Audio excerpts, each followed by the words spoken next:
Bicol University Graduate School, BS in Fisheries, Camarines Norte State College, Mercedes Campus. And his topic is all about biology and reproduction of catfish. So, Sir Zabala, the floor is yours. Okay.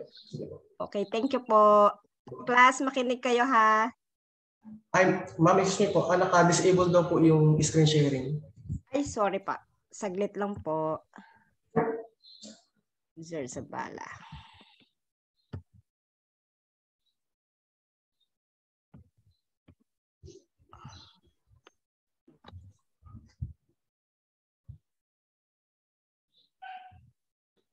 Oh.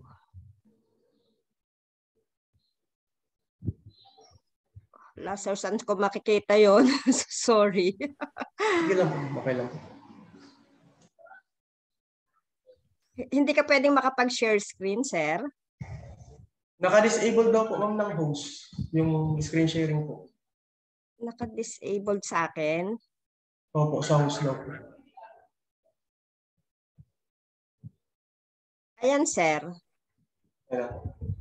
Ano kayo na po? Okay, thank you. Sige po.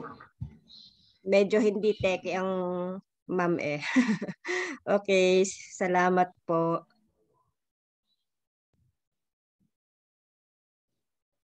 Nakikita na po ba ma'am? Yes po, sir. Sige po.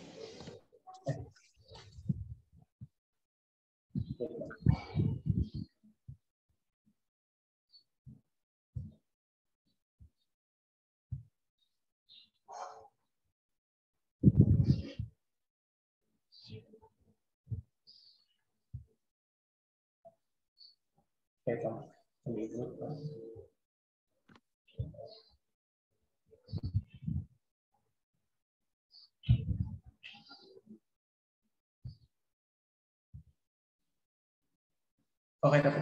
So, good evening po sa lahat. So, una po sa lahat, marami pong salamat sa kay Ma'am Precious po for the invitation and sa lahat po ng mga instructor po ng LSPU Fisheries Department. And salamat din po sa lahat ng mentees na nag-attend po dito sa online review po na ito.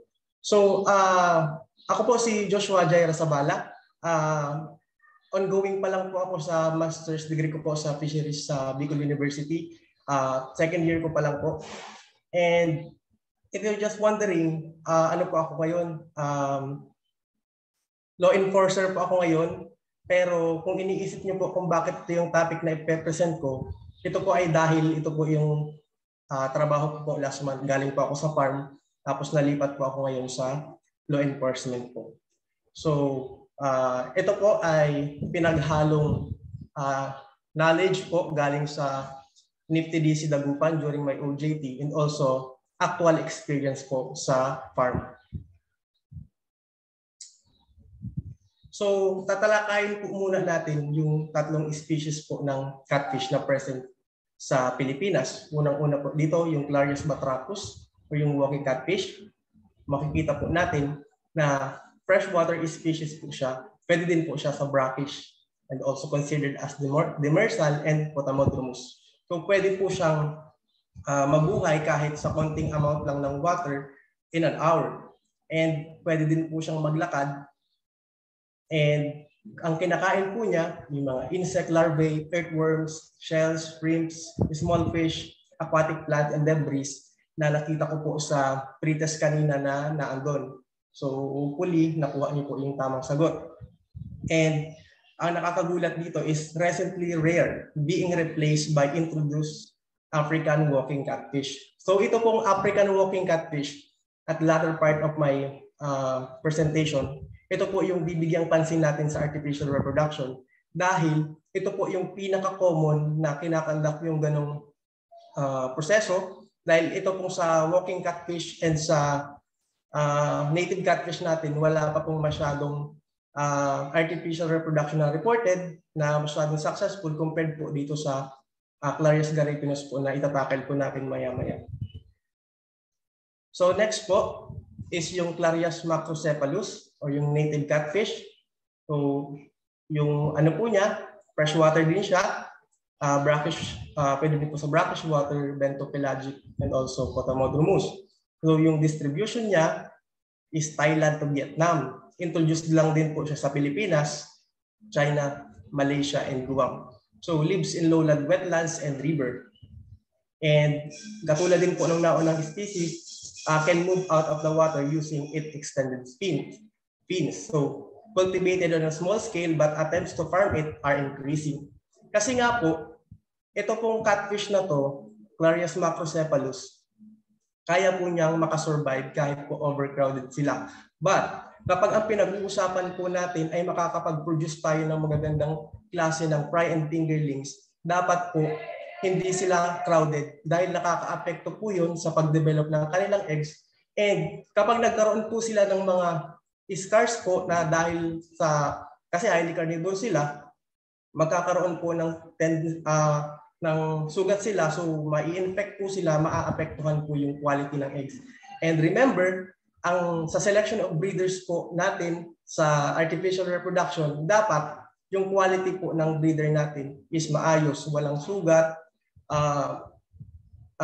may mga requirements pang kailangan yun, so itatakal ko yun maya-maya. So kailangan kahit cultivated in a small scale, pero madami pa rin nag-a-attempt kasi alam nila na mas madali yung pagpapadami nito. Ngayon pang meron ng artificial reproduction. So ito po yung ano natin.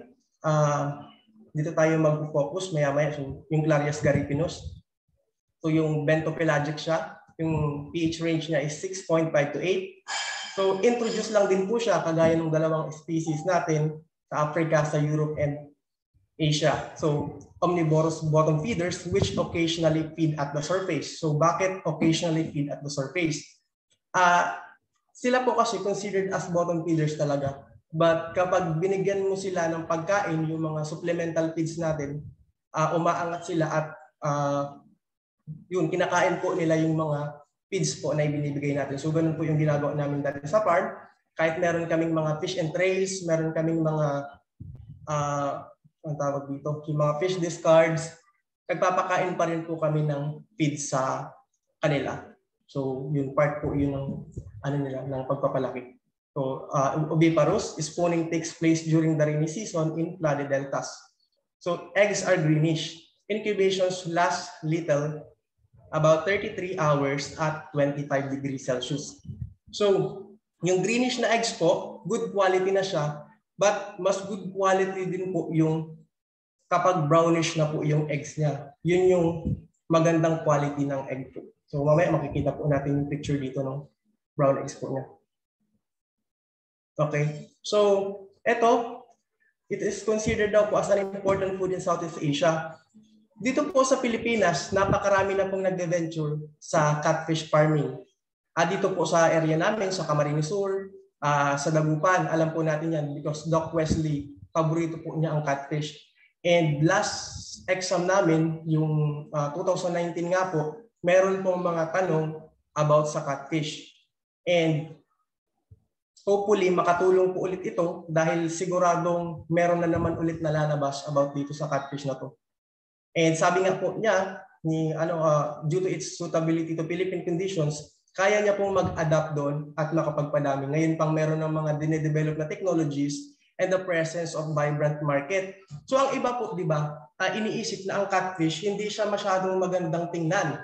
Kasi meron siyang parang cat nga daw yung parang yung mga whiskers niya, yung ganyan. Pero dito po sa area namin, dahil nga po wala ditong dagat, freshwater talaga siya, madami pong nagbe-venture dito and ito po yung sikat dito ngayon. Kahit sa Dagupan, mas madami na pong nagpapadami doon dahil yung presyo po niya hindi na rin po naiiba sa mga commercially important na isda.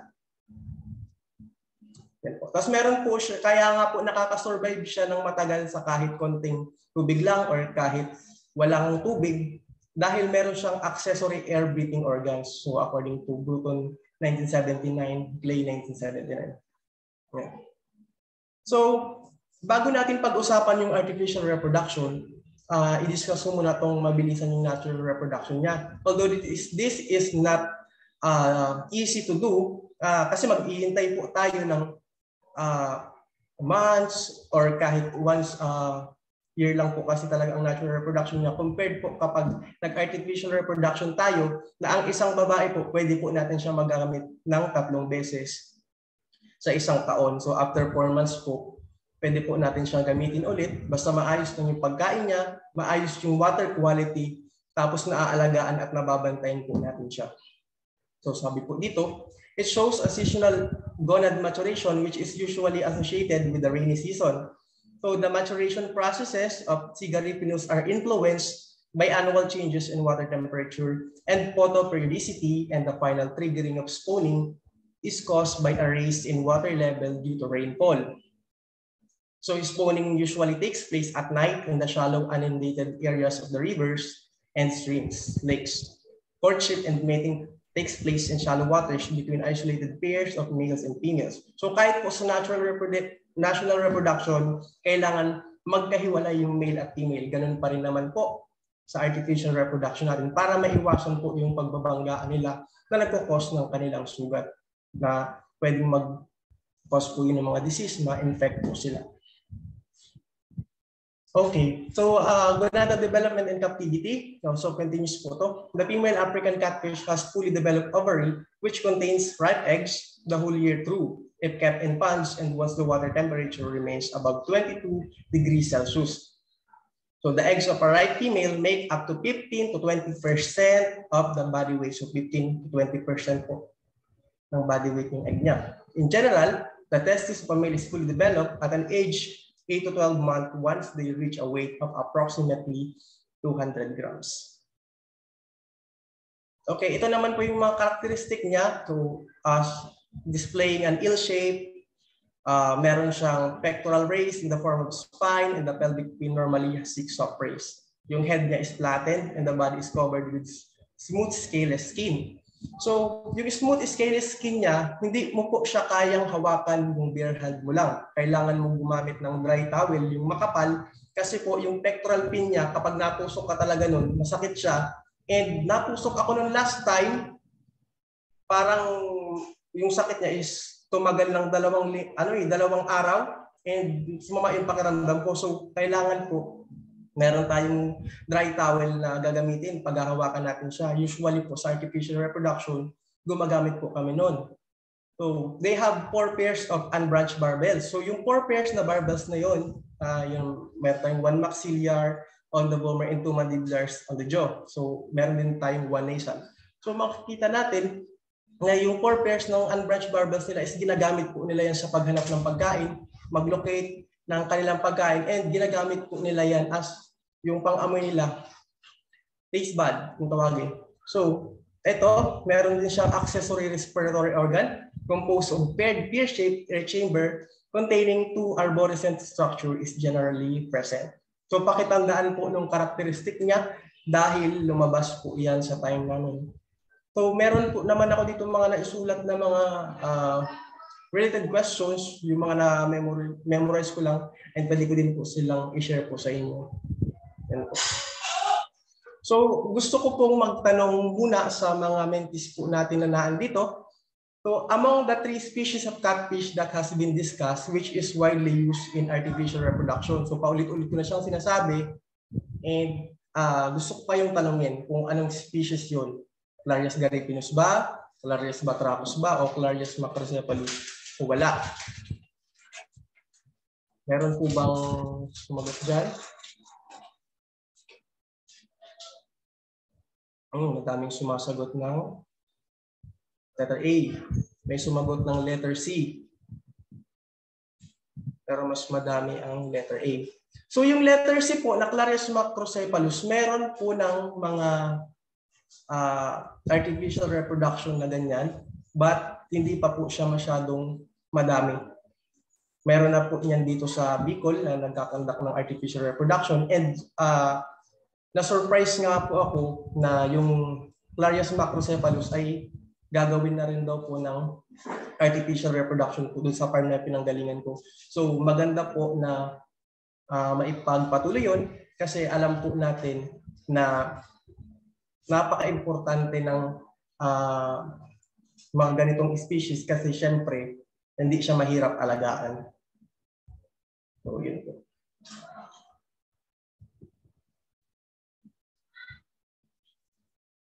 So, next po is the sex differentiation. So, ito din po, pakitandaan po natin mga mentees, yung pagkakaiba po ng sex differentiation niya. So, kung makikita niyo po dito sa male, meron dito sa, sa pretest. So, sa male, smaller in terms of body mass. Mas mabigat po yung babae.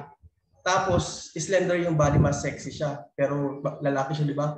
So, base of the round genital structure was narrow and had longer pointed protrusion. So sa female naman, bigger in terms of body mass, mas mabigat siya sa lalaki. Body is bigger and with bulging abdomen if gravid.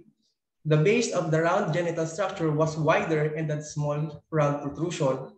So sa pretest natin,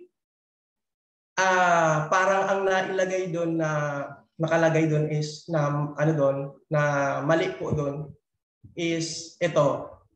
Dapat sa male, the base of the round genital structure was narrow, hindi po round. Kasi yung round po is para po yun sa female. So ang sagot doon is letter C.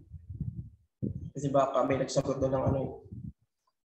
Ayan. Yung morphological characteristic of Clarias species. So makikita po natin yung occipital process ng different catfishes. So kung makikita po natin itong una natin, yung Clarias garipinus, blunted po siya. Pero mas blunted siya dito. Mas less blunted po itong Clarias batrachus natin. And ito, letter U siya na medyo wide to curve yung occipital process ng Clarias macrocephalus. So if ever man po maitanong ulit kung ano yung pagkakaiba po ng tatlong species na to, so ang tamang sagot doon is yung occipital process po nila. Magkakaiba sila. Ayan. Ayan, ito pinag-ano ko lang siya. Sa malaki kung makikita po niyo, mas blunted po itong isang. So, when we talk about the water quality parameters needed, so una sa water temperature sa breeding natin is 18 to 35 degrees Celsius. O meron din dun sa pretest. Ito yung tamang sagot, 18 to 35 degrees Celsius. Sa egg hatching niya, 17 to 32 degrees Celsius. Huwag kayong malilito, magkaiba po yan. Magkaiba yung breeding sa egg hatching. So mas mataas pong temperature yung kailangan sa breeding po natin. Sa growth niya, 28 to 30 degrees Celsius. So yung salinity niya is 0 to 12 ppt to 0 to 2.5 yung optimal niya. Oxygen niya is 0 to 100 ppm saturation. pH niya is wide tolerances. So yung feeding habits, carnivore, feeds on insects, small shrimps and fishes.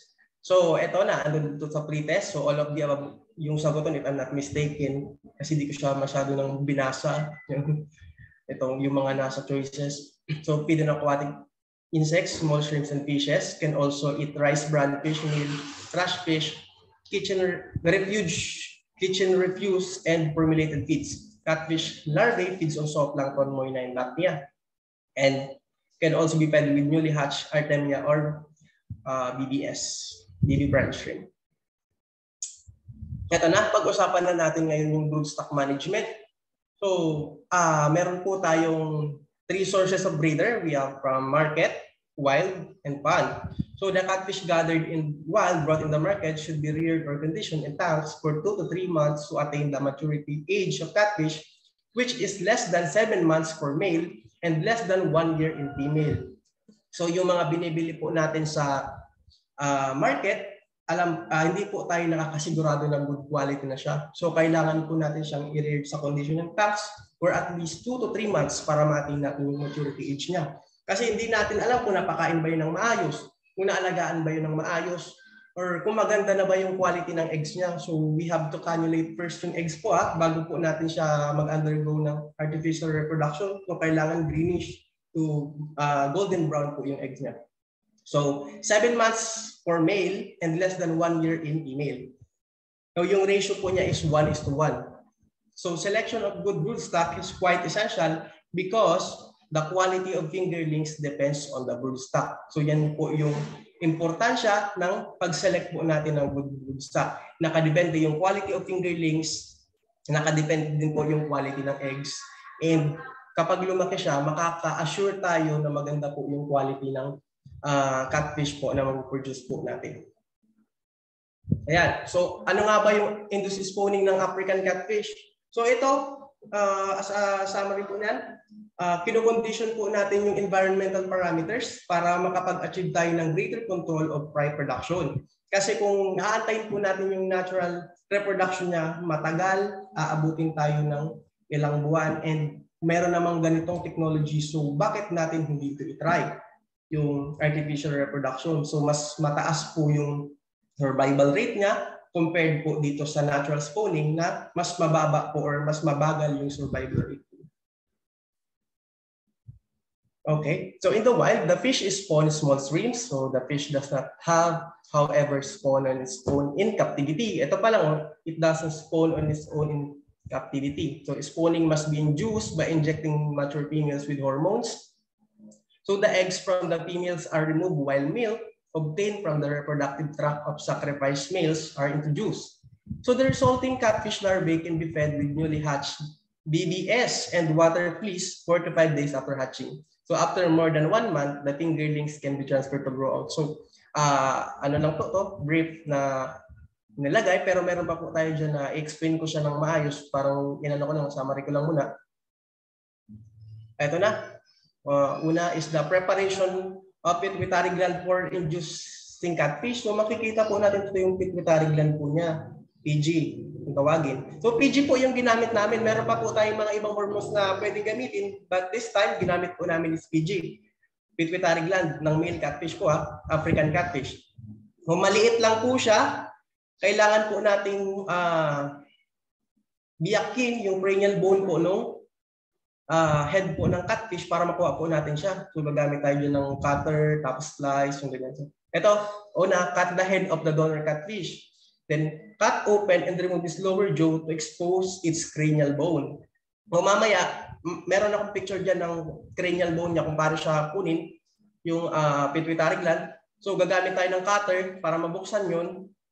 And malapit lang po siya dito sa brain, under the side of the brain. So maaaring malito kayo kasi puti din yung, medyo puti din po yung brain eh. So ito, makikita naman kasi natin siya na PG siya kasi ito, bilog lang talaga siya. Di pag brain, may mga medyo kulot-kulot yun eh. Saka makikita mo talaga yung pagkakaiba nila. So, kung first time po ninyong magkakandak nito, although siyempre kasi pag first time, andyan yung mga mistakes, andyan yung mga lessons. So, hindi naman palaging perfect pag first time, di ba?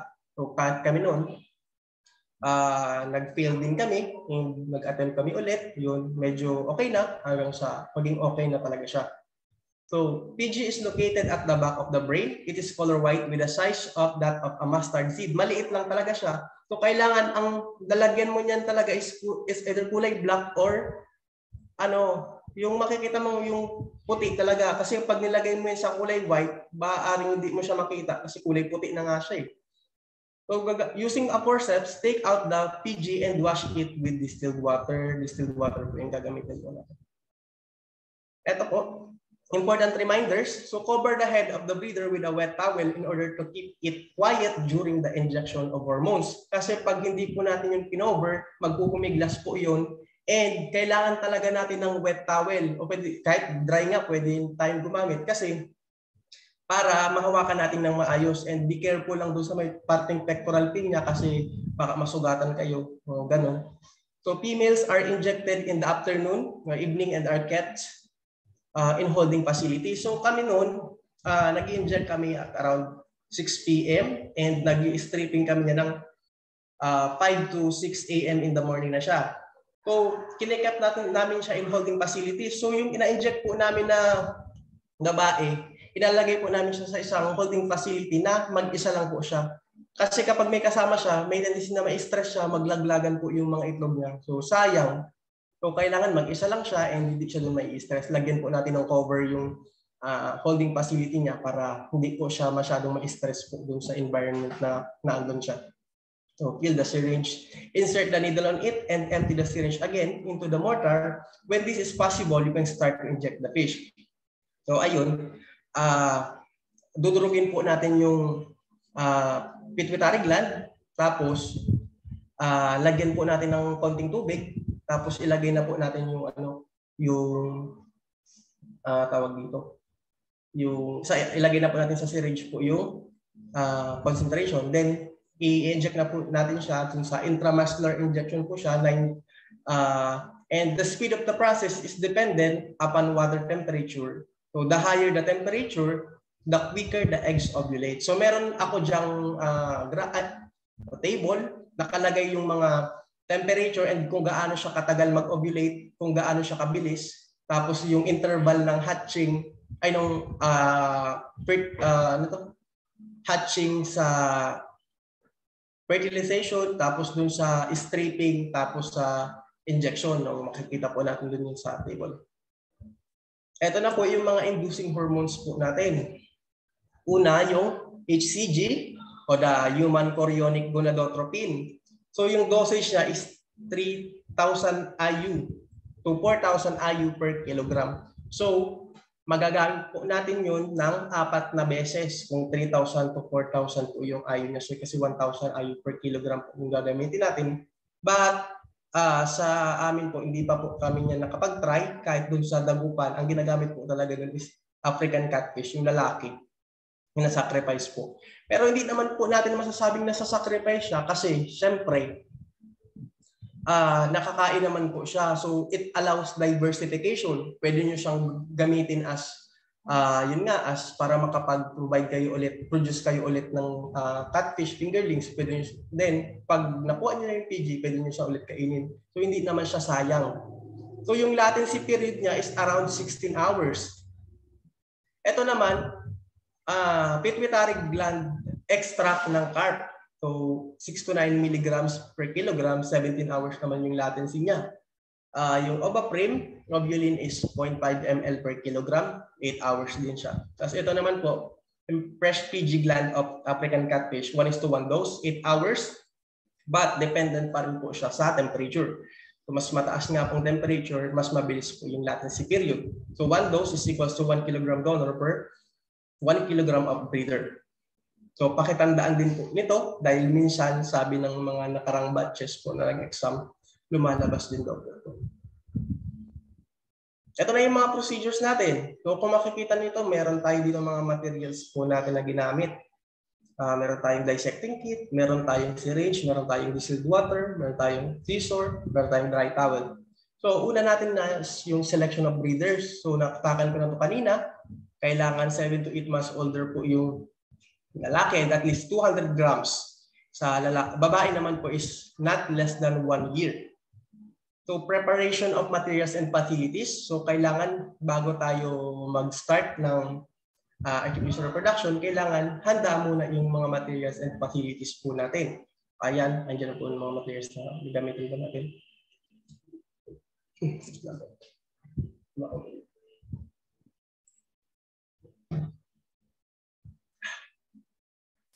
Next po, na procedure number 3 is the injection of PG to female breeders.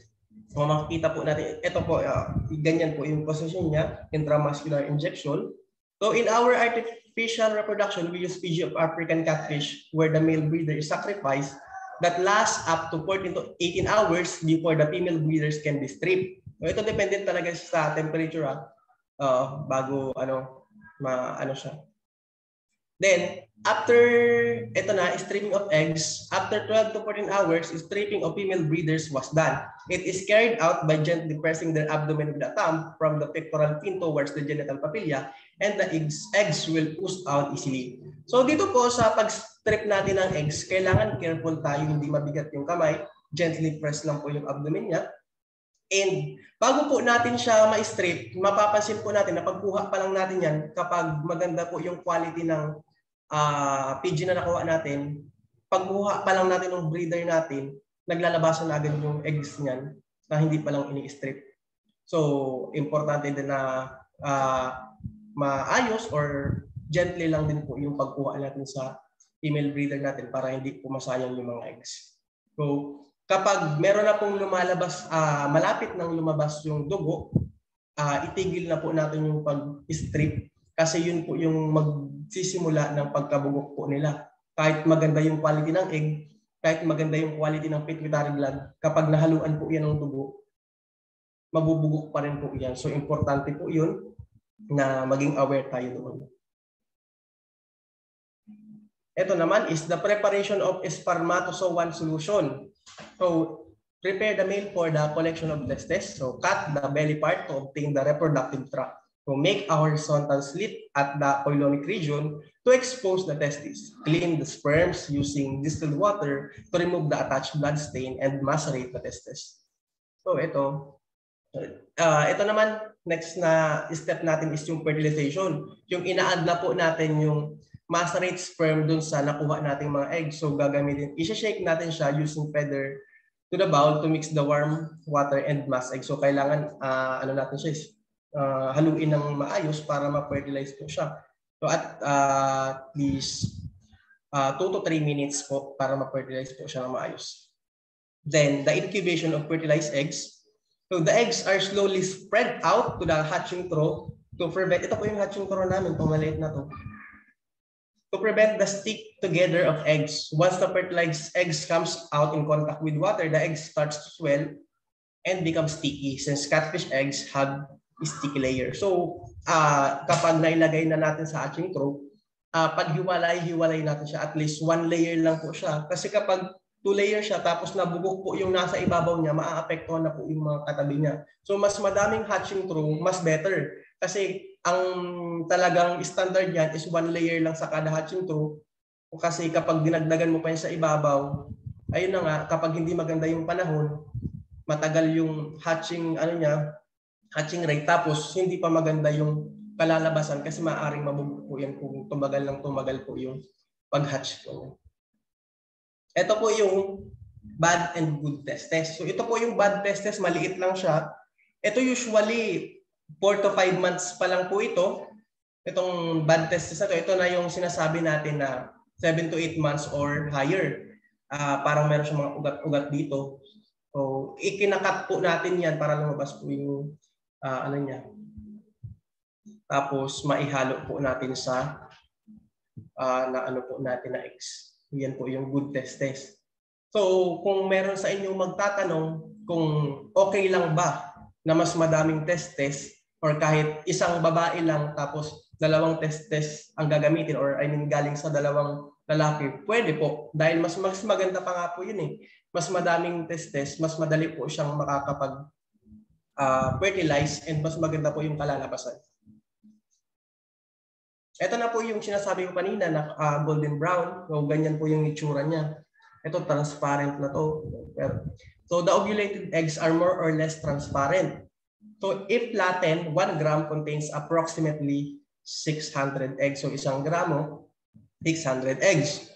So under normal conditions, so a ripe female ovulates a quantity of eggs which equals to 15 to 20% of her own body weight. Okay. Ito na yung cranial bone na sinasabi ko. So baka may mga kumakain dyan, so hindi naman siya nakakaano. Ito yung cranial bone niya. Ito. So kailangan gagamit tayo dyan itong plies muna kasi tutuklapin natin to. Tutuklapin natin yan pataas. Tapos ma-expose na niyan itong puti na to. So nasa ilalim siya ng brain. Baka po malito kayo. Ito yung dito yung brain na to, yung part na yan. Ito naman po yung pituitary gland natin. So makikita niyo pores siya puti eh. So importante talaga na alam natin yung parts din na to kasi kapag hindi natin yan alam, baka magamit natin sa pag-inject is yung brain. Kung hindi din natin magiging successful, kailangan alam natin. So ito yung PG niya. Ayan, kulay puti. Ayan. Tapos gagamit tayo ng ganyan para po makuha natin siya ng maayos hindi madurog. So, eggs and larval development. So, ito, eggs hatch within 24 to 48 hours. And larvae begin to swim 35 hours after fertilization. So, ito na andun yung sa pre-test. Hopefully, may nakakuha. Pero kung hindi, okay lang. At least ngayon, alam niyo na. So, larvae change to juveniles after 7 to 10 days. Ito na, yung mga fingerlings natin, mga fry to fingerlings natin. So, after 10 days, Feed larvae with Moina or Tubifex worms to lessen feed expenses. So lessen stocking density after 15 days. So babawasan na natin yung stocking density after 15 days kasi magkakainan na sila niyan. So diyan na po magsisimula yung grading, yung removal or the separation of shooters dun sa mga maliliit. Kasi kapag may mga nauna na dyan na lumaki, and common talaga na may mga naunang lumaki, and makakapagsabi ako doon na katotohanan siya dahil mismo sa experience namin, nakita namin na meron talagang nauunang lumaki, although pare-pareho silang nag-hatch, sabay-sabay silang nag-hatch, pero may nauunang lumaki. Kumbaga, mayroon daw napapabayaan sa kusina, sabi nila. Tapos, ito, kailangan natin silang i-grade. So, ipagsama natin yung magkakasing laki, tapos ihiwalay natin sa other nalagayan para po hindi sila magkainan. Ito na po yung mga table na sinasabi ko. So sa water temperature natin, nakita natin dito na sa 20 degrees Celsius, yung time between injection and stripping, yung interval niya is 21. Kapag 20 degrees Celsius, 21 hours tayong maghihintay bago tayo mag-strip. Pag 21 degrees Celsius naman, so 18 hours, 22, 15.5, and so on. So kapag ito 28 to 30, so 8 to 7 hours lang yung iintay natin. So mas mabilis siya. Pero hindi naman po natin masasabi na kinaumagahan maganda yung panahon. Hindi natin alam na biglang lumamig. So talagang hindi natin ine-expect din. Meron talagang mga nangyayaring mga hindi na natin makokontrol. So minsan lumalamig, hindi na natin kasalanan yun. Ganun. So ito lang, parang ano lang siya yung ito yung mga mangyayari if ever na ganito yung temperature, ganito lang yung stripping natin, ganitong oras, yung tatagal. Ito naman yung time between fertilization and hatching hours. So kapag na-fertilize na siya, tapos nailagay na sa hatching trough, ano yung interval niya from fertilization to hatching? So kapag 20 degrees Celsius, 57 hours tayong maghihintay. So ilang araw yan? Parang 2.5. Oo. Tapos ito naman, pag 28 to 30, almost, ilan to? 1 day? Oo. 22, 21. Ayan. Yung daw may nag-chat. Okay po. Tapos, okay. Nag-stop mo siya. Ito na po yung, balik natin. So sa feeding, the newly hatched larvae will be fed after 3 to 4 days once the yolk sac have been absorbed. So since Artemia is not available, egg yolk, which is the common food for fry, will introduce. And feeding should 3 times a day. So kami, since hindi kami malapit sa dagat para gumawa ng BBS, so gagawa pa kasi kami ng asin, kami yan, para may concentration pa kasi na kailangan. So egg yolk yung pinapakain namin kasi pwede naman siya. So gamitin namin siya, pinapakain siya fry. Then, eto na, siphoning. So before feeding, siphon was done in order to remove dirt and uneaten feeds in tanks that helps to maintain the water quality in order to avoid the species in dirty or poor water that may cause and broth different unwanted microorganisms that may affect the culture species. So nag-siphon dapat tayo kasi kapag malilit yan, mas malapit sila sa mga infections o sa mga diseases. So kailangan malinis yung tubig, yung tangke, yan, napapakain ng maayos. So yung mga hindi nakain nila, so i-siphon na natin para hindi na siya doon magtagal at mag-cause ba yun ng pagbaho ng tubig, pagtumi ng tubig. Ito na, na-discuss ko na ditong removing of shooter. So yun, importante siya. So ano nga ba yung mangyayari kapag yung failure of stripping? So ano yung mga consequences? So sometimes it is not possible to obtain ovulated or ready to be fertilized eggs from mature female spawners by stripping. This occur when? So around concentration of hormone has been used. So mali yung concentration. So ipinakita ko na po sa inyo kanina yung table ng mga hormone po na ginagamit, kung ilan yung concentration. So susundan lang po natin yun, kung ilan yung sinasabi doon, yun po yung gagamitin natin, yun po yung susundin natin. Then, the activity of the hormone is reduced due to bad storage conditions. Ito na, yung storage hindi masyadong maganda, tapos yung temperature hindi rin masyadong mainit or hindi masyadong mataas. So ito, kahit maayos yung concentration ng hormone natin, tapos hindi na meron tayong bad storage conditions, failure of stripping pa din yung mangyayari. So the female has been highly stressed during latency time. Ito na nga, nasabi ko na rin kanina na kailangan ma-separate siya sa isang holding tank and lagyan po natin ng cover para hindi siya ma-stress. So gustong-gusto naman nila yung dark environment. So kailangan lagyan natin ng cover para hindi siya masyadong magagalaw doon hanggang sa i-strip po natin siya. Ito naman, yung causes of egg mortality during incubation na, yung incubate na siya, nasa hatching core na siya. So the fertilized eggs usually develop normally if the incubation conditions. So in actual practice, there's always some mortality. Lagi naman talaga merong namamatay. Hindi naman natin yan maiiwasan. So higher mortalities are not normal and can be caused by ito. Wrong latency period, time between hypophysation and stripping. So, kailangan i-note kasi natin palagi anong oras tayo nag-strip, tapos anong oras tayo nag-inject, anong oras tayo mag-strip. So, ano yung temperature? So, kapag nagtugma siya doon, pwede na natin siyang strip. Pero kapag mali yung pag-strip natin, nag-strip tayo ng mas maaga na hindi naman dapat pa. So, magkakaroon na tayo niya ng egg mortality during incubation kasi sa pag-strip pa lang, meron ng problema. So, highly stressing of female spawners during latency period. Ito na-stress nga din sa latency period.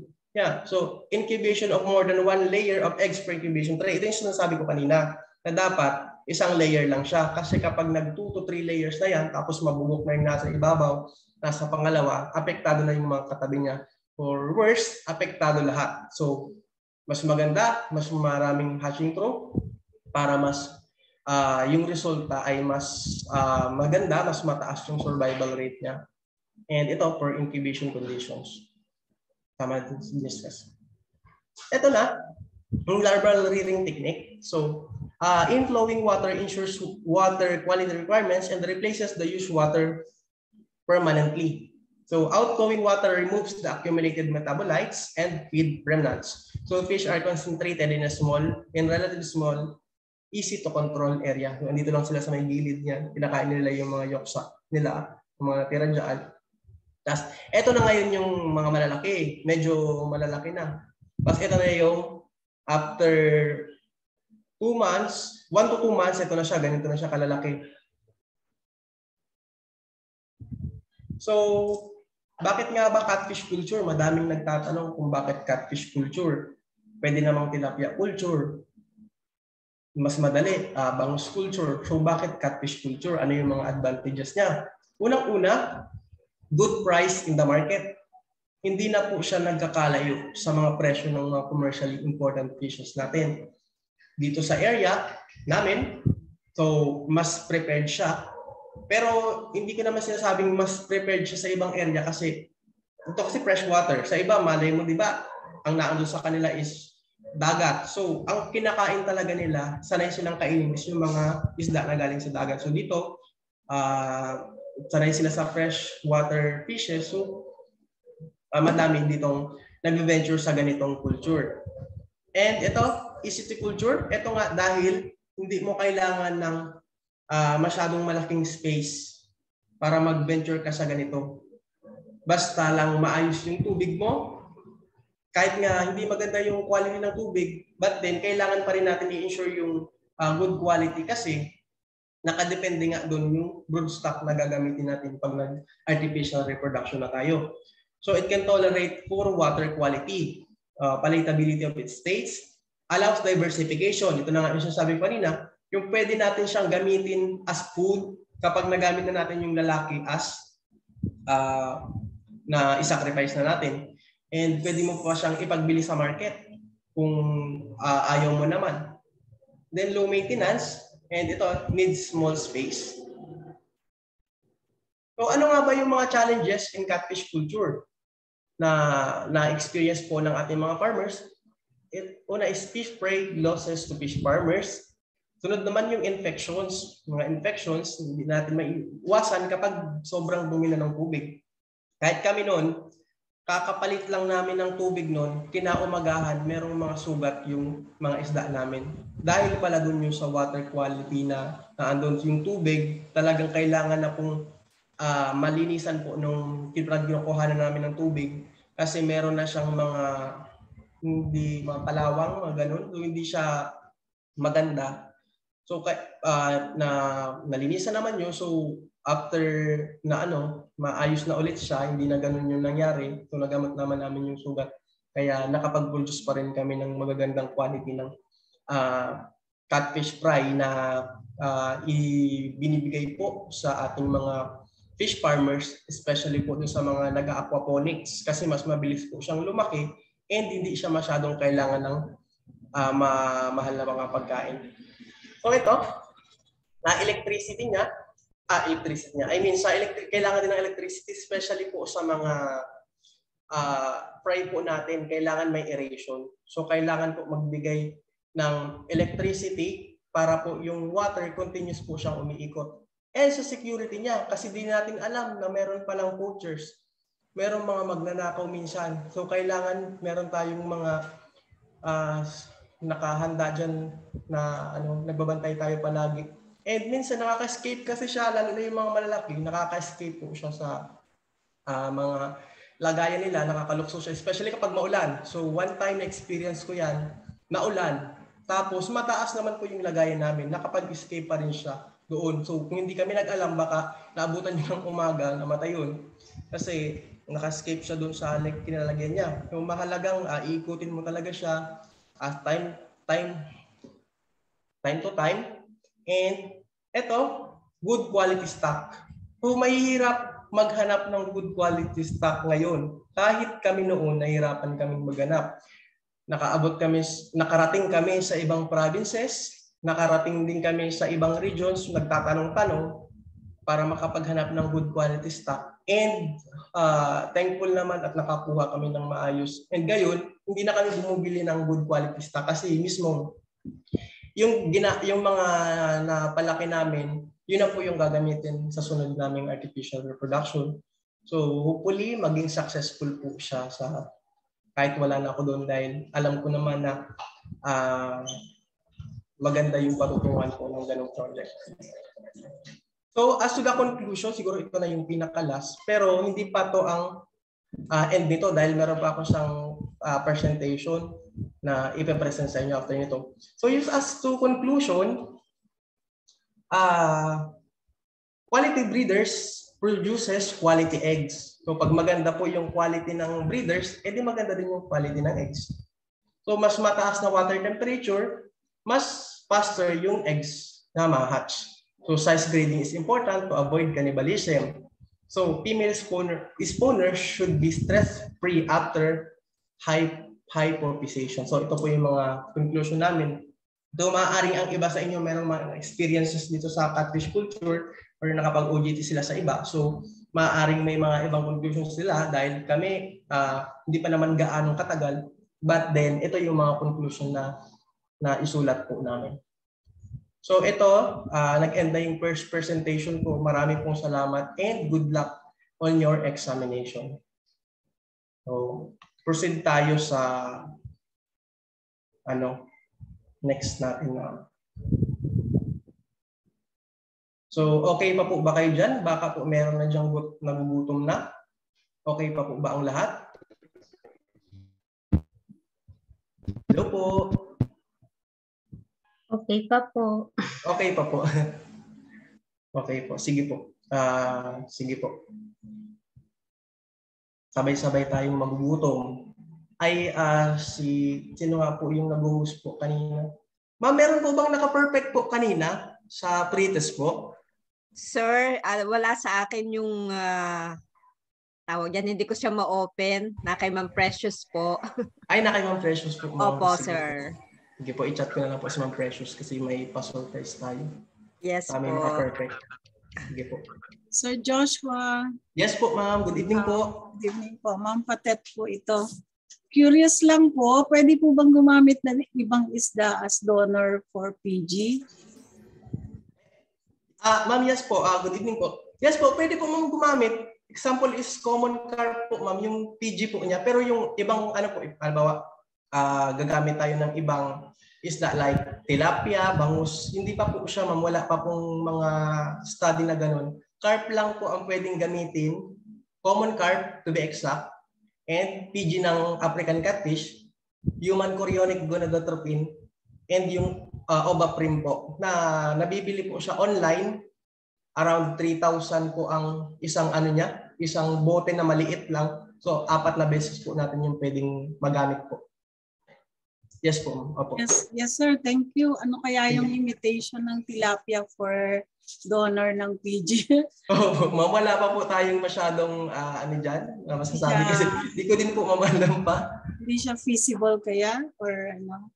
Or actually po ma'am, meron pong nagkakandak na niyan pero under experimental pa po siya. Experiment pa po.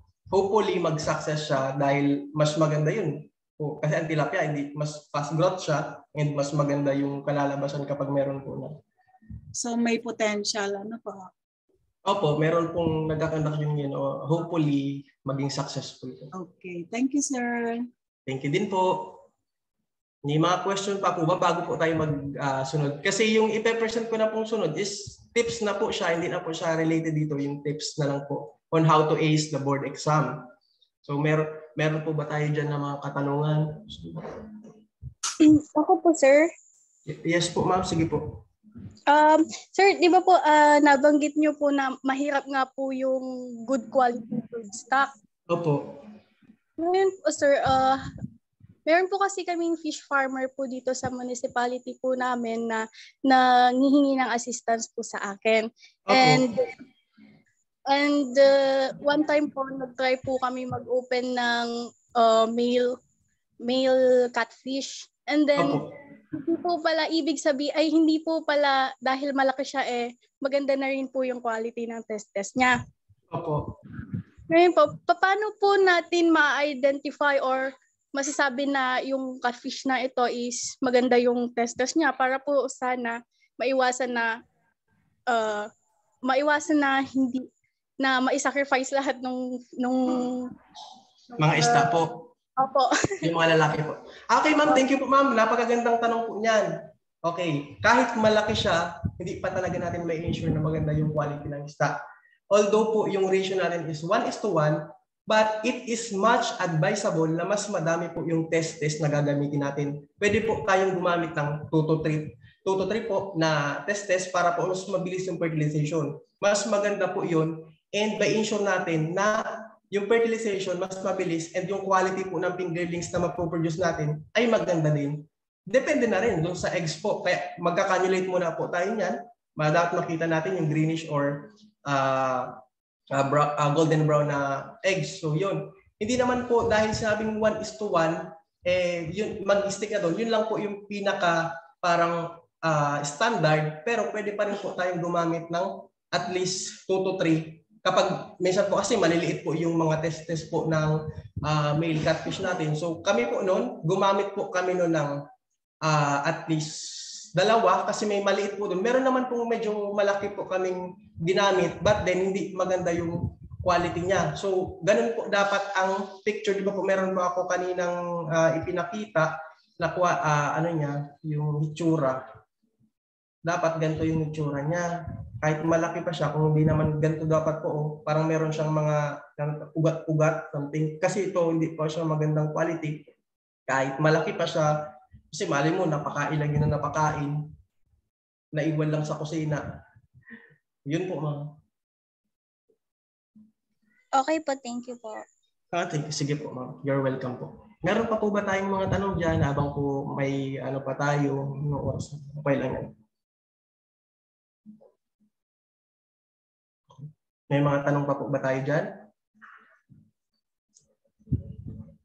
Kung wala po kayong tanong, ako naman po ang may itatanong sa mga mentees po natin bago tayo mag-proceed. sa ano po natin, sa next po natin na presentation.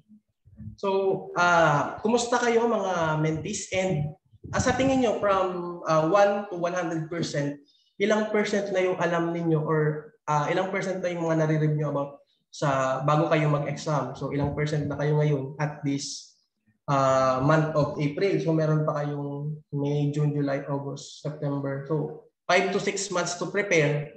So, ilang percent na kayo sa tingin nyo na handa na mag-take ng exam? Sige nga po, gusto ko pong malaman kung ilan na. Wag po kayong mahihiya dahil ako po ay sumabak din sa exam ng halos wala din masyadong, hindi ko naman nabasa sa lahat kasi ang dami-daming mga topics po na kailangan reviewin. So wag po kayong mag-alala. Welcome po lahat ng mga isasagutin nyo. Hindi naman po to sapitan, pero kayo po, sagot po kayo.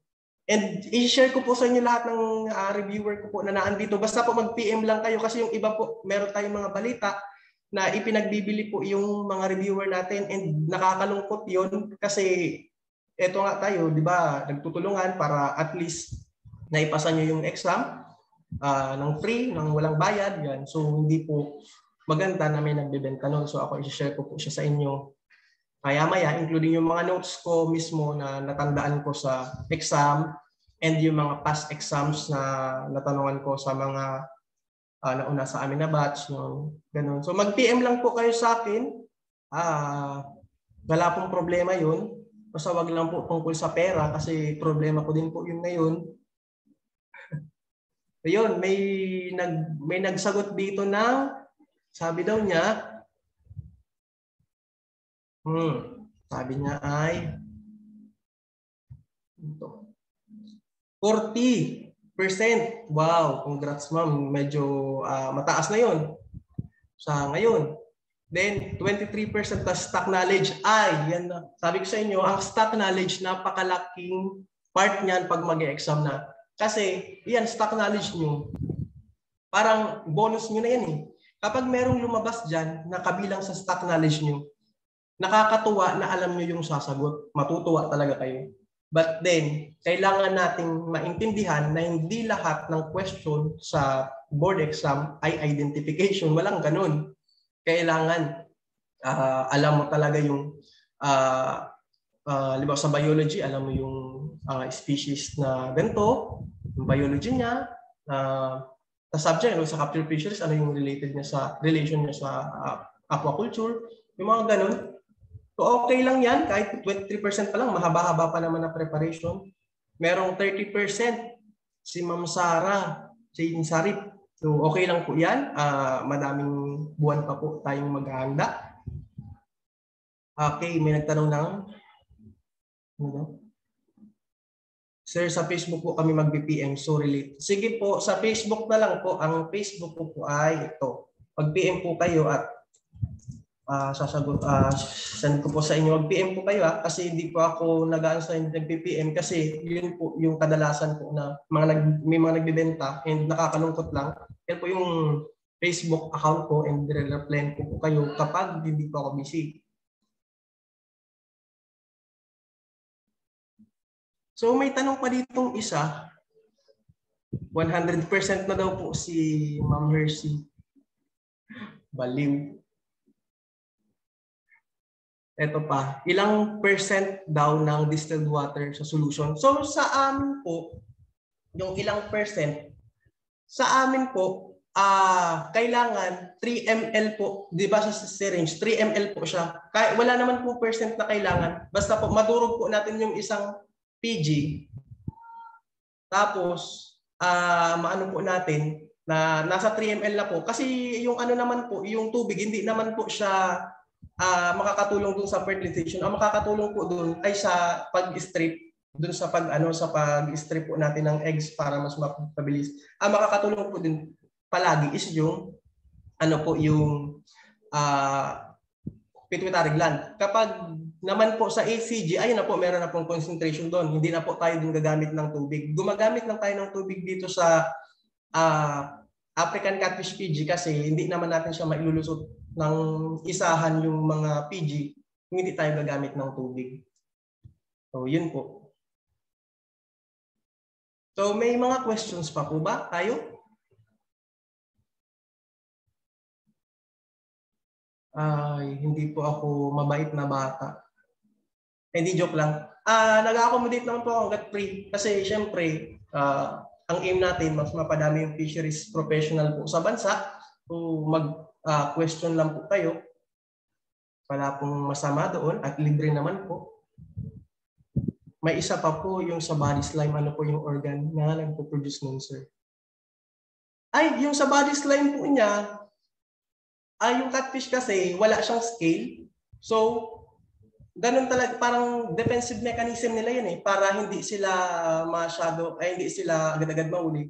So, hindi ko po alam kung anong organ, siguro skin, kasi syempre nasa skin siya Yun po yung maisasagot ko doon. Kasi yun parang defensive mechanism niya yun. Hindi siya basta-basta mahuhuli ng kung may predator man or kahit sa tao, kailangan mo nang gumamit ng towel or anything. Kasi kung hindi, masusugatan kayo ng pectoral fin niya, ano pa naman yun, yung tawag dito, matalim. So, kailangan po gumamit tayo ng towel o anything po na magiging safe po tayo bago natin ikanda po yun.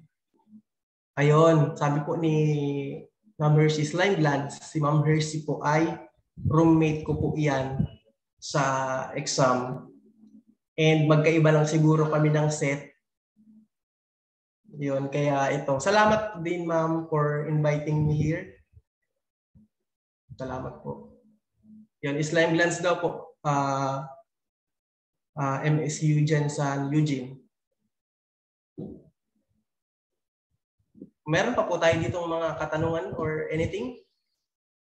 Kung wala na po, mag-proceed na tayo dito sa tips natin. Okay po. Ito po yung mga reviewer ko. Nakikita pa po yung screen? Nakikita pa po ba? Opo, sir. Sige po. Ito na po tayo sa tips on how to pass the board exam. So, kahapon ko lang po siya ginawa. Wala na talaga time. Dali na. Dali lang po.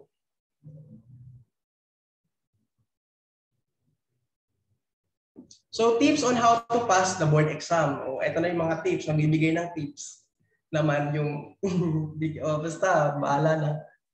Ang lagi ko lang sabi, bahala na. Pero nakapag-review naman ako nun, pero more on 50% bahala na. So, bago ko ipagpatuloy yung tips, i-share ko yung rating ko kasi hindi naman para magyabang. Kumbaga para i-discuss ko lang din kung ano yung mga struggle ko dun sa subject na yon, ano yung mga questions na lumabas, or ano yung mga pwedeng basta something. So ito, first ko is sa aquaculture, 79. So ito yung subject na akala ko dito ako pinakamataas kasi feeling ko madali lang yung question. Tapos, nagulat ako sa mga question kasi situational siya. So dito ako na-challenge talaga. Kailangan gumamit ng elimination process. So kapag hindi na related dun yung pagpipilian, alisin mo na. So, ano yung pinakamalapit, yun yung gamitin mo. O yun yung isagot mo. So, hindi ko in-expect na yung aquaculture, na ganito yung dahil dito ako pinaka-nadalian at mabilis akong nakapagpasa ng papel. So, eto naman, pinaka-nakakatawa yung capture fisheries. Dito ako pinaka-nahirapan kasi hindi ako familiar sa mga fishing gears. Hindi ako familiar sa mga isda na palaging nahuhuli ng certain fishing gear. Tapos ano yung, kasi meron din na tanong, ano ba yung, piliin daw dito yung mga fishing gear na active. Pinagsama-sama siya. Mga local name pa naman, hindi ako familiar doon. So, parang maisasuggest ko nun sa inyo, parang maging familiar din kayo sa local name ng mga fishing gear. Kasi, makakatulong yun sa inyo sa pagsagot if ever na lumabas na naman yun ulit. So, yun, sa capture fisheries. Ito, aquatic resources and ecology, 81. So, ito naman, parang hindi naman sa madali, hindi rin naman mahirap. So, parang balance lang and more on biology siya Biology ng isda. Kailangan, ito yung sabi nila, pinakasimple doon na subject kasi biology ng isda, kailangan mo matutunan. Kailangan mo pag-aralan. So, yun. yan ang pangalawa sa pinakamadali for me. And yun, pakuha ng medyo ganyan na grade. And sa post-harvest fisheries, tanggap ko kung bakit ganito yung grade ko. 76 ako sa post-harvest fisheries. Tanggap ko siya in a way na hindi talaga ako nag-focus sa post-harvest kasi kahinaan ko na siya, which is bad. Kasi kung ano daw nga yung kahinaan mo, dun ka dapat mag-focus. Kasi sa post-harvest fisheries, umiikot yung mga questions sa Speho Hermes na book, kalmo rin. So yung sagot, talagang fix na siya. Halimbawa, pag tinanong ka kung ano yung patis sa Vietnam, hindi ko na alam kung ano yun. Basta fix na siya, hindi na siya mababago compared sa ibang mga question na pwedeng magbago. Halimbawa, sa 2019, halimbawa, ang tilapia ang number 1. Sa 2020 ba, tilapia pa rin yung number 1, di ba? Pwedeng magbago. So dito sa post-harvest fisheries, fix na siya. Kailangan alam, parang more on memorization dito eh. Meron din itinanong dito, halimbawa, ano daw yung ibang tawag sa, ano tawag dito? Sunfish. Yun, ganun, something. Di ko yun alam. Basta di ko alam kung tama ako doon.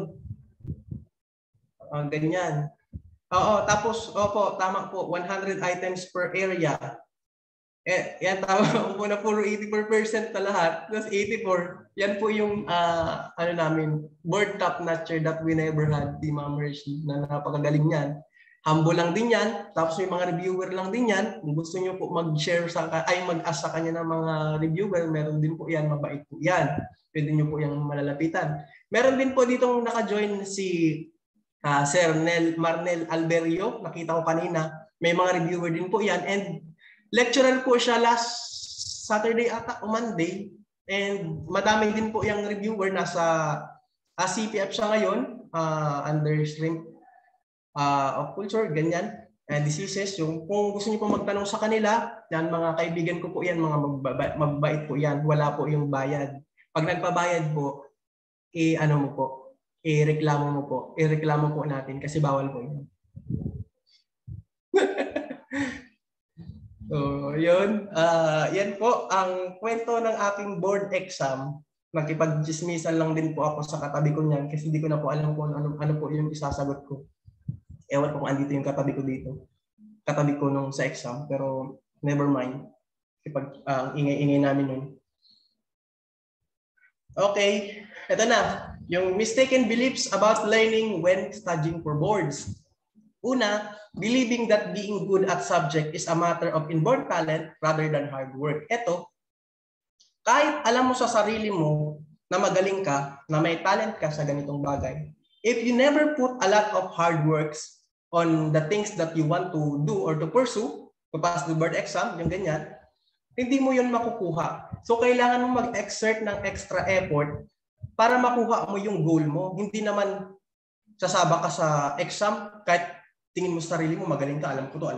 Tapos hindi ka naman nag-review, hindi ka naman na-attend ng classes, or kahit na anong online review or anong tawag dito, review center, ganyan, hindi pa rin yun magbubunga. Pero meron daw na mga swerte, pero bihira siguro yung ganun. Kailangan siyempre mag-aral pa rin. Magbasa kasi more sa fisheries, magbabasa ka talaga. Ang daming kailangan basahin.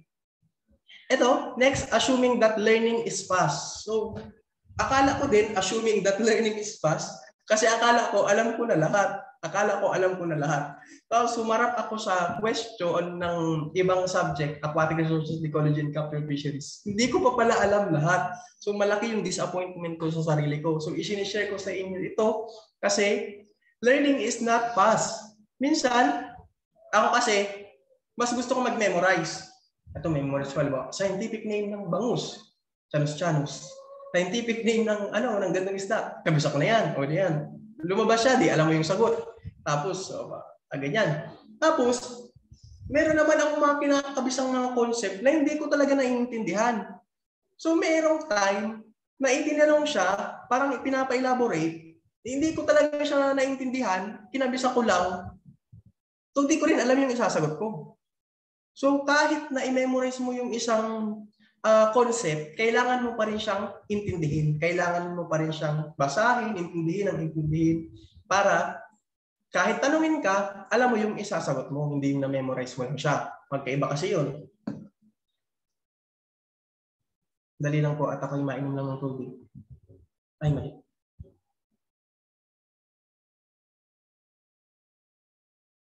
Dali lang po at tayo ngayon, nag-skip.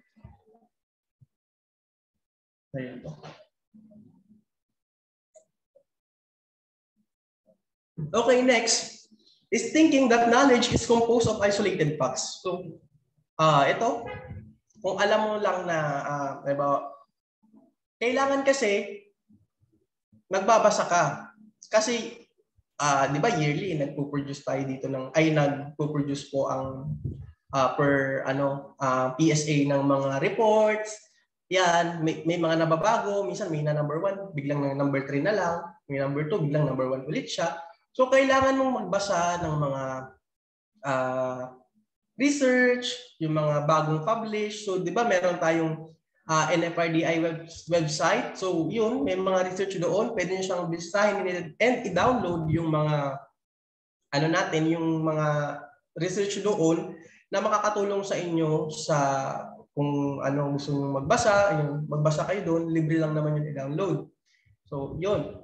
Then believing that multitasking is easy, especially during class or studying. So, dito ako pinaka nahirapan. Kasi, mahirap. Kasi I am working na since July 2019. Tapos, ang exam namin is October. So, nagtatrabaho na ako. Multitasking ang nangyari. So from Monday to Friday, trabaho. Sabado, Friday afternoon, biyahe kami pa Camarines Sur. Kasi from Cam Norte po ako, Camarines Norte State College. Nabiyahe kami pa Cam Sur ng alas 5 ng hapon ng kasama ko kasi nag-review din siya and nakapasa din siya. Parehas kami nakapasa. So, alas 5 ng hapon, pupunta kami ng Camarines Sur. Around 2 to 3 hours na biyahe. Dadating kami doon ng mga 8 or 9, depende kung mabilis yung patakbo ng sasakyan. Kasi commute lang kami, wala naman kami ng masakayan. Commute talaga kami.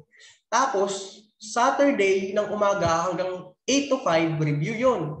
Then 5 na naman ng hapon, babiyahe kami pabalik ng Norte kasi may trabaho kami doon kahit kasi Sabado or Linggo may trabaho pag sa research. Kasi kung may papagawa yung boss, yung study leader namin, trabaho na naman, babalik na naman kami. Ganun po yung naging routine namin ng 3 months. Monday to Friday, trabaho, tapos travel na naman siya para mag-review ng Sabado, balik na naman, ganun.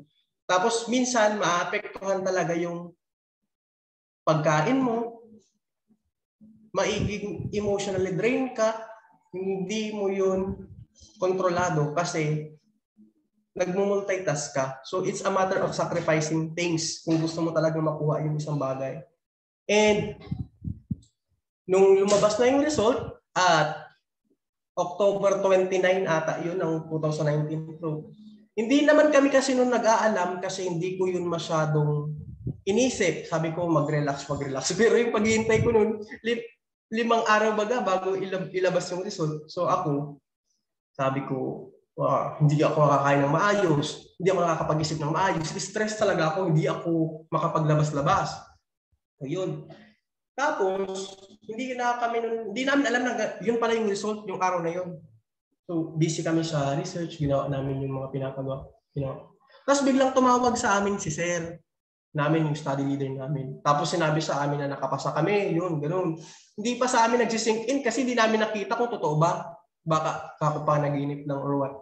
Tapos, pinakita na sa amin yung mga list na nakapasa and andun nga yung pangalan namin, o yung apelyido namin, yung pangalan namin. So, napakasarap na nagbunga yung paghihirap, yung sacrifices, lahat, pera, pagod. So yun, gusto kong i-treasure lahat ng mga pinagdaanan ko noon and magpasalamat kay Lord kasi siya yung talagang pinapitan ko noon.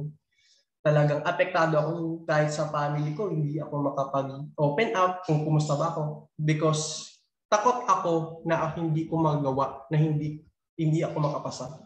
Kasi madami ding nag-i-expect yung family ko kasi breadwinner ako. So, madaming kumbaga parang madaming mga kailangan family, mga ganyan. So, ano siya, worth it yung mga sacrifices, and kapag binabalik-balikan namin yun every October, kahit 3 years na yung nakakalimutan, 3 years ba?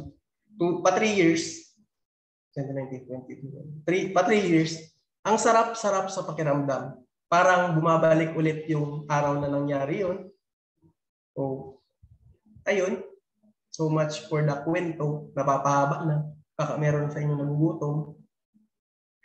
Ito naman, no, bad decisions in studying for the boards. Ito naman, yung mga bad na decision natin. Number 1 is yung relying too much on your instructors to prepare you. So kami, nire-review kami ng instructor namin, pero hindi kami nagre-rely sa kanya na kasi pag exam ba kasama namin siya na sumagot. Di ba sarili lang natin? So pwede tayong humingi ng mga sa kanila, mga tips or kung paano natin masasagutan yung mga question, yung ganyan, mga information. Pero hindi tayo dapat mag-rely sa kanila kasi hindi tayo mismo yung gagawa, tayo yung sasagot. Tayo yung huhusga doon sa mga question. So, it is a bad decision to rely on your instructor or anything. Dapat sarili mo, kailangan mo maging independent din paminsan-minsan. So, not leaving enough time to study. So, yun, kung ano yung flexible time mo, kasi flexible time is around 8 to 10 p.m. sa gabi. Tapos, siguro 3 to 4 ng umaga kasi medyo maganda yung takbo ng isip ko noon. Nag-review ako niyan, kahit anong mga basahin. Ayun. So, kailangan meron tayong enough time to study. So, iwasan muna natin yung mga makaka-affect yung mga distraction. So, like mobile games, iwasan muna natin yan. Kasi naman yan, makakapag-antay naman yan. Iba't ibang mga nakaka-distract na whatever it is, na muna natin yan, tigil muna. So, kumbaga, focus tayo sa exam, ganun. So, studying in an arbitrary rather than priority order. So, dito, kailangan i-priority natin kung ano yung pinaka-mas kailangan. Di ba? Sa aquaculture, more on foundation kasi yung lumabas, yung foundation of aquaculture. So, aralin mo yun. Aralin mo yung konsepto. So, kailangan may alam ka sa bawat area, sa bawat topics, kahit konti. Yung time namin, pinaka nahirapan ako dun sa shellfish purification ata yun. Basta yung paano kapag galing daw sa red tide something, red tide related, ano daw yung gagawin. Hindi ko alam kung tama ako doon kasi hindi ko naman yun nabasa. Ngayon ko pa lang yun mga nare-realize, ngayon tapos na. So, ayun, ang daming naglabas doon about sa red tide, kung ano yung mga lugar, kung ano yung mga gagawin, ganyan, something. So, sulat nyo lang kung ano yung mga sinasabi ko if ever kasi baka lumabas. So, tingnan natin, malay mo, di ba, makatulong. And wasting time reinforcing your strength. So, alam mo na yung strength mo, bakit mag-waste ka pa ng time? So, why you put a lot of time on your weakness? Bakit weakness naman? Hindi na purong strength naman. Kumbaga parang, bakit puro na lang ibang tao? Hindi ba pwedeng sarili mo naman muna ang unahin mo? Di ba? Meron bang nakaka-relate dyan?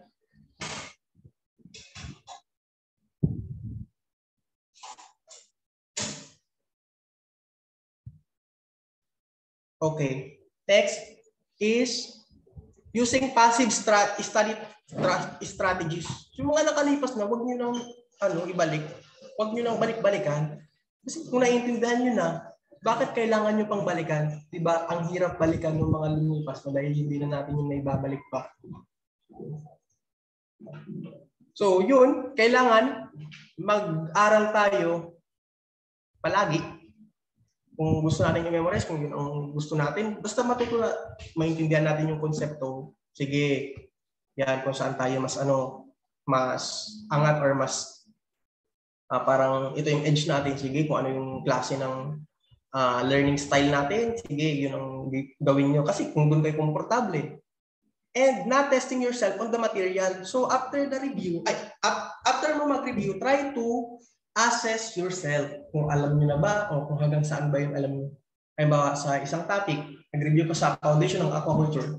So test mo yung sarili mo. I-ask mo, halimbawa, ano na ba yung dito ganyan, ano ba yung required water level, ano ba yung temperature na kailangan. I-assess mo yung sarili mo. Kailangan mong i-assess kasi dito mo malalaman kung hanggang saan na ba talaga yung alam mo, kung hanggang saan pa yung dapat mong i-focus. Kasi at the end of the day, or at the end of our review, hindi mo naman yan talaga lahat madadaanan. Meron kang topic dyan na hindi mo maintindihan or bigla na lang lalabas minsan sa exam na hindi mo nadaanan. Part na yun eh. Kasi hindi naman natin talaga alam lahat.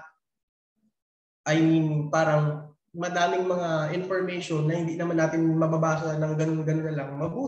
Siguro dun sa mga taong mabilis maintindihan yung yung mga binabasa nila, yung isang basahan lang, marirecall na nila. So, hindi naman ganun lahat, di ba? So, yun. Test mo yung sarili mo kung hanggang saan na yung alam mo. Okay, next. Ito na yung 10 ways to prepare for your board exam. Okay, number 1 is discover your learning style. Ito yung sabi ko kanina. Ano yung learning style mo, stick ka dun. Sige. Yan ang strength mo. So, yun ang gawin mo. Then, plan to put in the time. Tapos, ito, start a study group. Ito, parang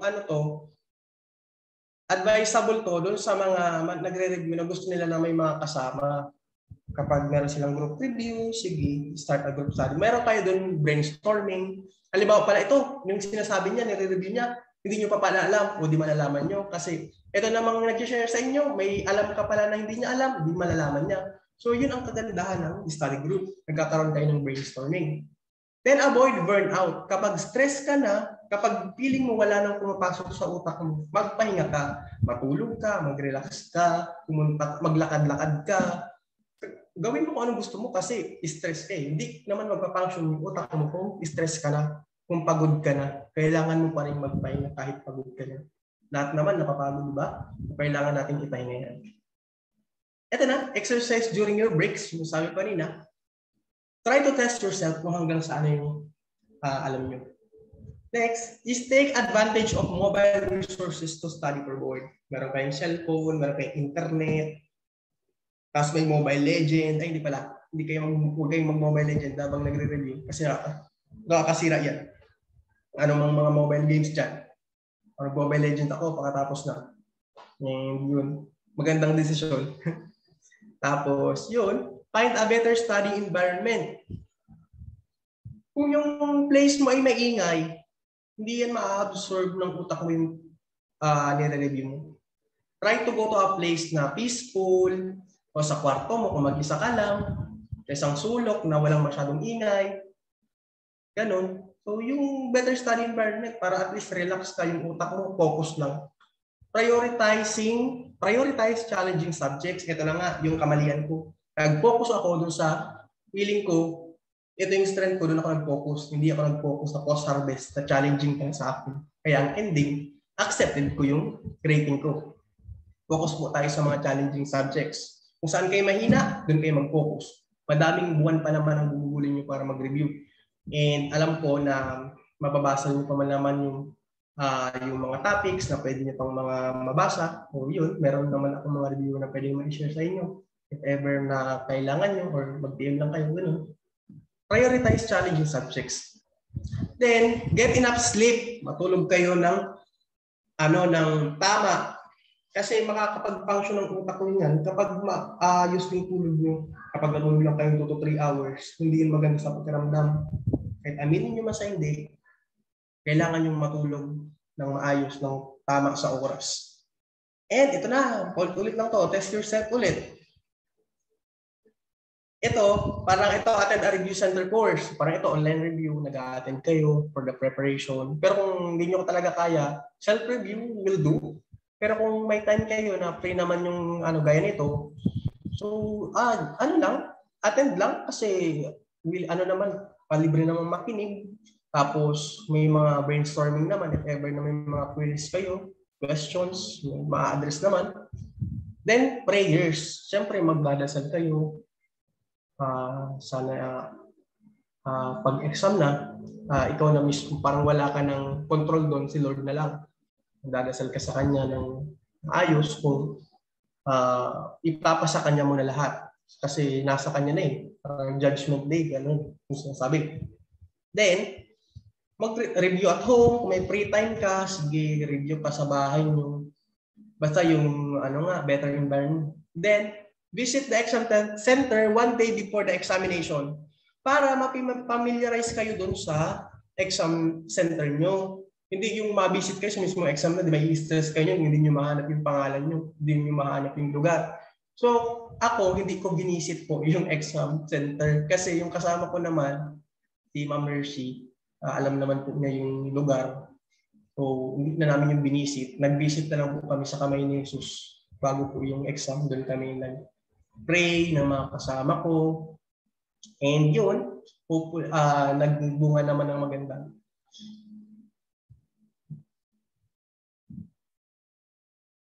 Opo, naggala po kami sa Lukban, pero nag-ano po kami doon. Hindi po kasi kami nakakarating doon. So yun, tapos naman. Hindi pa. Ito, relax, pray, stop thinking your answers. Ito, stop thinking your answers. Kapag tapos na ang exam, huwag nyo nang isipin yung mga sinagot nyo kasi tapos na. May stress lang kayo niyan. Yung nangyari sa amin yan, kasi meron kaming GC4 board. Composed yun ng mga different student from different fisheries school in the Philippines. Yun. Meron ng mga ito kaya yung tamang sagot. Mai-stress ka pag nababasa mo yun. Ang gagawin mo na lang, huwag ka nang tumingin kasi tapos na. Nasulat mo na yung sagot. Kayaan mo na. Mag-intay ka na lang ng resulta. And eto, matulog na. Get enough sleep. Reconnect with friends and loved ones. Kapag tapos na, reconnect ka na sa kanila kasi yun, para ma-relieve ka, ma-relax ka. Yun. Tapos, ulit na naman siya. Make time for your hobbies. Kung ano yung hobbies mo, gawin mo na. Kung ano yung nakakapagpasaya sa'yo, gawin mo na ulit. Kasi tapos na eh. Naganda ka na. O yun. And all things you ask in prayer, believe and you shall receive. So, according to Matthew 21:20-22. So, yun lamang po at marami pong salamat sa inyong pakikinig. And I hope po na nakatulong ako sa inyo. And gusto ko pong, anong tawag dito? Mag-thank you dito po sa LSPU College of Fisheries Department for inviting me.